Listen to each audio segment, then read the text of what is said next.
everyone, I'm Bandit, and I'm here with Arthur E. Benjamin, founder of American Dog Rescue, and this is For the Love of Dogs, and Farrah White's off today, and our first guest needs no introduction. It's always a pleasure to have him back. James Bias is the president of SPCA Texas, and he's here with some details of a very busy spring for SPCA. Busy in many ways. Adoption, spay, neuter, but also special events too. Who is this gal? Well, this is Jessie, and she was very impressed with Bandit's opening there. So Jessie is a 1-year-old Chihuahua mix that was given up because the owner's landlord said no pets. They couldn't move. They couldn't convince the landlord. So we've had her spayed. She's microchipped, current on all her shots, and Chihuahua and who knows what else, maybe miniature pincher or something like that. She's bigger than most Chihuahuas. Now, you told me before she went into makeup she was a Doberman. You know, your makeup lady, I said, can you do something to reduce my size? And she did it for the dog instead. So, but well, she is adorable and she is sweet and she's going to be adopted. So go to SPCA's website. We'll give it to you in a little bit. And go visit, drop down, see the dogs. You've got a lot of small ones, right? You know, quite a few small ones, as well as big dogs, and cats and kittens and rabbits and guinea pigs and horses and things like that as well. Oh, it's Easter, so we have to be careful about the rabbit adoptions. Exactly, exactly. So do you see an increase of dogs or small dogs during the winter months? Is there something about the winter that is affecting this? Seasonally, we tend to see fewer kittens, litters of kittens and puppies coming in. So as a result, we mainly see more mature dogs. And if this cold weather is doing anything for us, it's preventing female cats from going through their heat cycles and fewer animals getting out and running loose. But we still deal with more dogs and cats going into our North Texas shelters than we can find homes for them. So we need to be able to support our shelter programs with all of the different shelters as well as rescue groups so that we can find a home for all of these needy animals. Well, I mean, look at that. How can you not want to adopt a dog when you see a dog like that? Exactly. They're all like that inside, but that's just amazing. You know, we've had a pretty bad winter. This has been, I mean, a couple of weeks ago we actually had to air a rerun because I couldn't get back into the state. How's that affect, what do people need to know?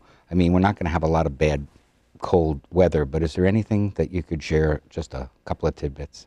We actually saw an uptick in adoptions because people were inside. They were kind of stuck in their house, so they made it down and adopted a pet, which is a good time to bond. 3-dog night. Exactly. 3-dog night, which means it's colder and you need 3 dogs in bed with you. But we do see, unfortunately, an increase in the number of cruelty cases called in, where whether it's livestock or somebody's pet dog in the backyard without proper shelter. And so, you know, we just ask that people use common sense, that even though your pets have a coat on them, in Texas, we're not, you know, our pets aren't acclimated for extreme cold, so they don't develop the thick undercoat. And quite often, if they don't have a layer of fat to kind of insulate them, along with a windbreak, these poor animals go through tremendous abuse. So, you know, the calls come into us. We try to educate the pet owners to correct the conditions for their pets.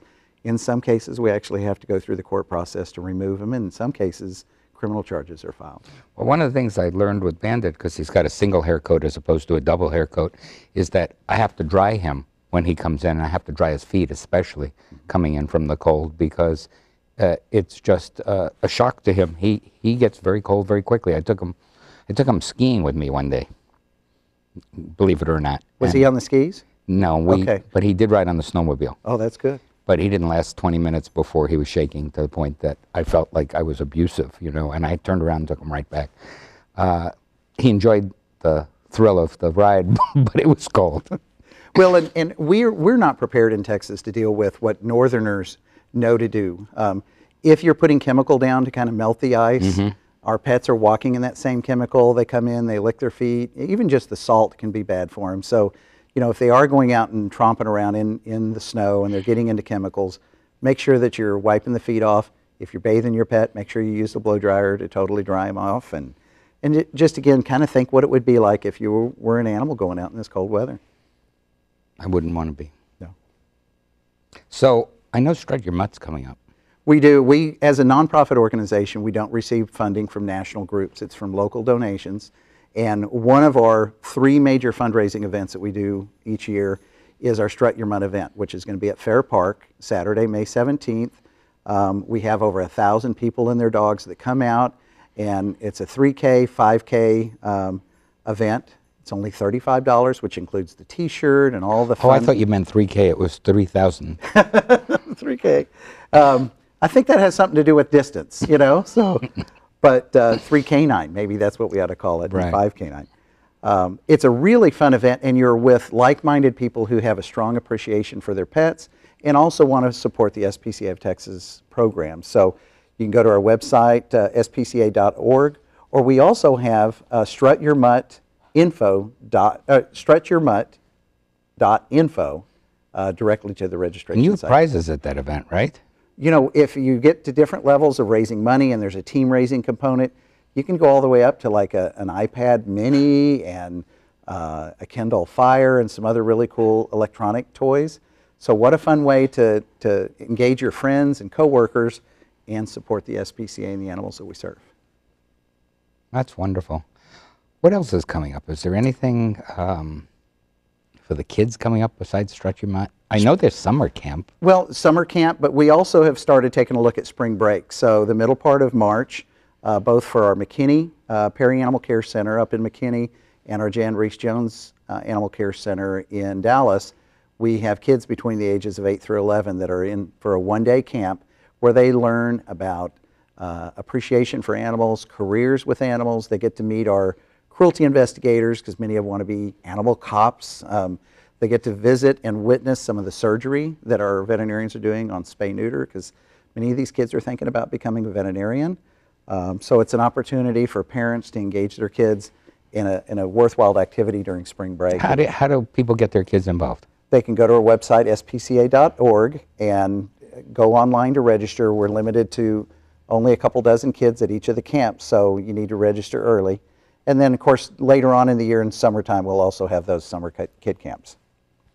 What about pets? Tell us how people can be sure they're taking the best care of their pets. Well, they can always do, one of the most important things they can do is have their pets spayed or neutered.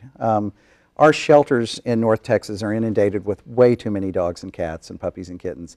And one of the easiest things that you can do is a simple medical procedure to have your dog neutered or cat neutered or spayed. And you reduce the medical issues that follow with an animal that hasn't been spayed or neutered. And you're doing your part to reduce the number of animals that have to be put to sleep in our city shelters. How much does it cost, and are there any specials? Well, we have specials at the SPCA of Texas all times, and our normal fees are already at a lower copay because we subsidize those through fundraising events. But there are some zip codes where it's actually no cost at all. In fact, there are 8 zip codes in Dallas based on the high number of calls that the city gets where at no cost you can get your pet, dog or cat, spayed or neutered, get them current on all their vaccinations, post-surgical pain meds. The program that we have, it's called Big Fix for Big D, and you can go to the SPCA of Texas website, spca.org, click on Big Fix for Big D, and find out if you're eligible, or you may know somebody already in that community that would benefit by having their pet spayed or neutered at no cost. Do you have a goal for this year's event? This year, I think we're trying to do close to 6,000 spays and neuters, and that's based on the SPCA of Texas, Spay Neuter Network, Dallas Animal Services, and Dallas Companion Animal Project. So it's a multi-organization opportunity as well as multiple funders that are funding that initiative. So when can people stop by and take a look at the dogs you have available? Our shelters are open 7 days a week from noon to 6. We have one location in Dallas at 2400 Lone Star Drive. That's our Jan Reese Jones Animal Care Center. It's just west of downtown. Boy, is it beautiful. It's, you know, it's already had 2 years, its second birthday, and we're slated to probably adopt close to 3,000 animals out of that shelter this year, thanks to supporters in North Texas. And then our Russell H. Perry Animal Care Center up in McKinney, 8411 Stacy Road. That's also open from noon till 6, 7 days a week. So do your part, and if you can't make it to one of our shelters, make it to one of the other shelters and one of the other rescue groups and save a life. So if you want to learn more about the events, the ones James just talked about, or anything else at SPCA, visit their website, spca.org. That's spca.org or call 214-742-SPCA. 214-742-SPCA. Up next, we'll take a closer look at the Wire Fox Terrier breed, this year's winner at Westminster Kennel Club Dog Show, and later, our rescue story of the week. So, as Bandit always says, stay with us! Every year, families in North Texas unknowingly spend hundreds of thousands of dollars in support of neglect, abuse, and disease. When you buy a puppy from a parking lot or flea market, you could be supporting the cruelty of puppy mills that profit from dogs bred in abusive conditions. Help us stop the cycle. To learn how, go to spca.org/no-puppy-mills and take the puppy pledge. So, I just moved in with this family, and it's embarrassing. The little one, he likes to go outside and crawl around in the giant litter box. I don't know what he's doing. I mean, I was born and I knew how to use the litter box. Look at that! That's disgusting! Oh, poop already! You're making me nervous. Oh, okay, I can't look at this anymore. I really hope he grows out of this, for his sake. My name is Teresa. This is Scooter. My name is Amber. This is Duke. I'm Dr. Dixon, and this is Annie. I'm Emily. This is Jackson. I'm Kelsey, and this is Skittles. My name is Miko. This is Chloe. My name is Ty. This is Callie. My name is Tamar. This is Simon. My name is Renee. This is Snowball. My name is Dr. Miller. This is Fletcher. My name is Eric. This is Sport. My name is Stacy, and this is Britches. And I'm a pet lover first. And I'm a pet lover first.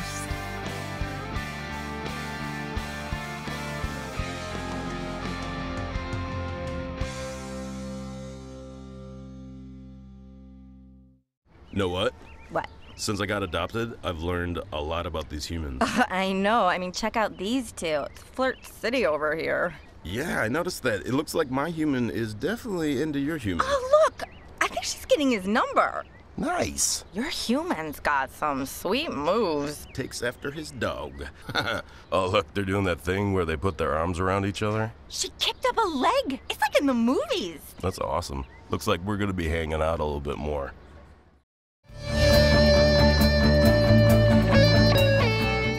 Welcome back. A few weeks ago, a 5-year-old Wire Fox Terrier named Sky won the coveted Best in Show title at the Westminster Kennel Club Dog Show. Sky gave the terrier breed its 14th win at this annual dog show. This big win prompted us to want to learn more about this dog breed, so we went to the experts at Dogs 101 on YouTube. Here's a look at the Wire Fox Terrier.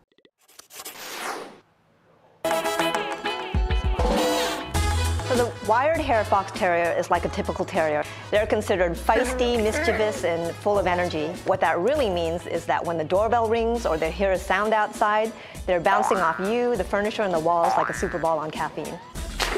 They've got a lot of spunk to them. Some people think of it as aggression, but it's just what they were bred to do. They're just doing their job. Like other terriers, these dogs have a long list of ancestors. From the now extinct Black and Tan Terrier to the Dachshund, the English Hound, Beagle, and Foxhound. But it was a famous dog actor named Asta who was responsible for America falling in love with the Wire Fox Terrier in the 40s and 50s. Asta appeared in The Thin Man, The Awful Truth, and Bringing Up Baby. This breed has a medium-length coat that has a dense, wiry texture. It features a long, rectangular muzzle ending in a wiry beard. They have an athletic body and muscular legs that give them their speed and incredible reflexes. And they have a special tail, one that quivers, not wags. It points straight up and is strong enough to help pull them out of trouble. It's a happy, buoyant, feisty breed whose nose leads it from one misdemeanor to another. The average pet owner couldn't handle a dog that had the same intensity of a dog that was really used to hunt. Most breeders now are breeding for dogs with a little bit softer character. You need some help? Wire Fox Terriers also demonstrate spunk in the show ring, as they have 13 Best of Show wins, more than any other breed. The Wire Fox Terrier is a high-energy dog, so it'll need room to move. But it's a small dog and can live in smaller spaces, like apartments. You need to make sure that you're extra diligent about socializing this dog with other puppies at a very, very young age. Regular brushing is required. But if your dog is to show, plucking the coat is required. You hand strip them. These coats were made to be pulled out because it keeps the skin in tip-top condition. Not the easiest dog to train, this independent terrier will test you. One thing that makes them difficult to train is that they're independent. Because they're not as focused on you, you have to train them to be focused on you. All in all, Wire Fox Terriers are a healthy breed. Some of them are prone to cataracts, a few have shoulder and hip problems, and some skin disorders can develop if you don't keep them hand stripped and groomed properly. Like a lot of the smaller dogs, they don't do well with children. It is a terrier, they're intense. Generally speaking, this would be a dog that probably doesn't have as high a tolerance level for children. Although the Wire Fox Terrier may not be a good fit for everyone, they'll go anywhere with you and keep vet bills low. Pluck the hair for show. Be strict in training, and it's a good dog for a family that understands terriers. Good wave, Murph. Let's ride one last one at him. Congratulations again to Sky. Now to a video that just made us laugh. What would you think if you saw this on the road? Take a look.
Bandit says, if you ever come across a funny video, please let us know about it. Go to AmericanDogRescue.org and email us the link.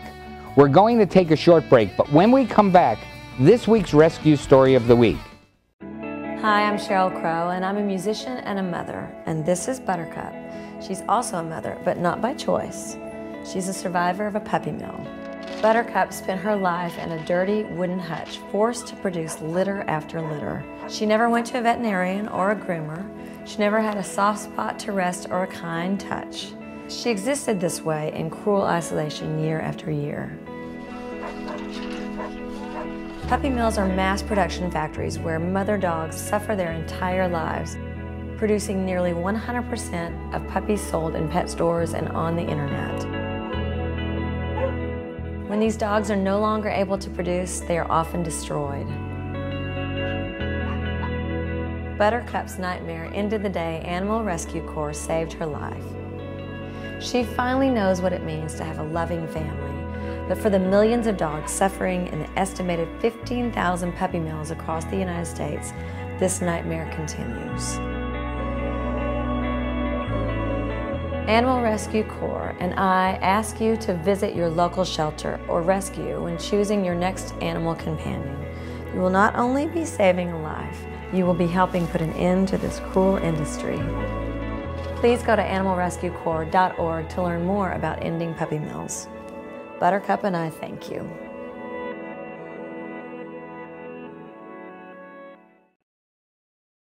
So, I got this new family. And I don't know what it is about this one, but she can't seem to put down that toy all day long. Tap, tap, tap, tap. Oh, and she even talks to it. She talks to that more than she talks to him. What's up, bro? Nice shirt. Who's she talking to? Her mom? She talks to her mom a lot. Live with a human for a while and you get to know a few things. Like, I know she's actually not a morning person. I know she does strange tricks for no treats. I know that water makes her howl like crazy. I even know how the floor stays so clean. She's quick. But the one thing I will never for the life of me know is how she gets so tiny and inside that box. Natalie, how do you get so tiny?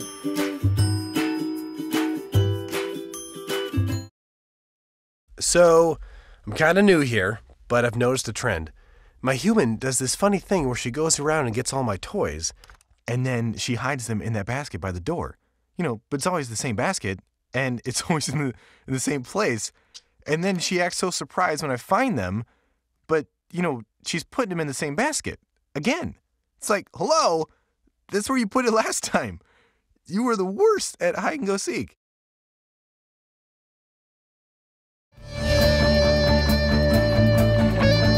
Welcome back. We love a good rescue story, as you'll see in just a few minutes. But I wanted to first tell you about our video series called You Rescue Me. Today's video is from someone who makes a huge difference in the animal community here in North Texas. Here's Tawana's story. I'm Tawana Couch, and this is my dog Tilly. I rescued Tilly, and shortly after I rescued her, she was diagnosed with distemper and was given a poor prognosis that she most likely wouldn't survive. We went through everything trying to get this little girl well. Before you knew it, she became totally paralyzed. One dose of homeopathic medicine called Bardacarb cured this dog. It was like a miracle. Within hours, she started to walk. I mean, it was an instant full recovery.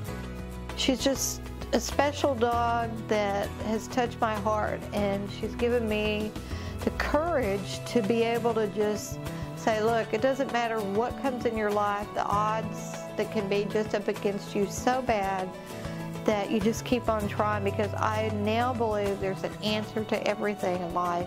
She is totally cured, and she's my dog. And now our rescue story of the week.